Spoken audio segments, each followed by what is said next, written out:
So this is how you can turn off two-factor authentication for your Apple ID. In order to do that, you need to do these methods within 2 weeks skip, of initially enabling it. If it's been longer than that, then you generally can't disable it. So I'm truly sorry for those who have enabled 2FA a longer time than 2 weeks ago. If it's still within the 2 week window, you can turn it off by accessing your Apple ID account page online by going to iCloud.com and tapping on Sign In. Once you do, there you can find your security section and choose to turn off two-factor authentication.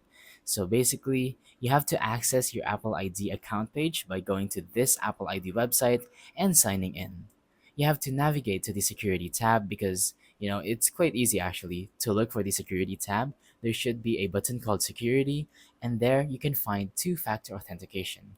You can turn it off by tapping the turn off two-factor authentication button if you are within the 2 week window.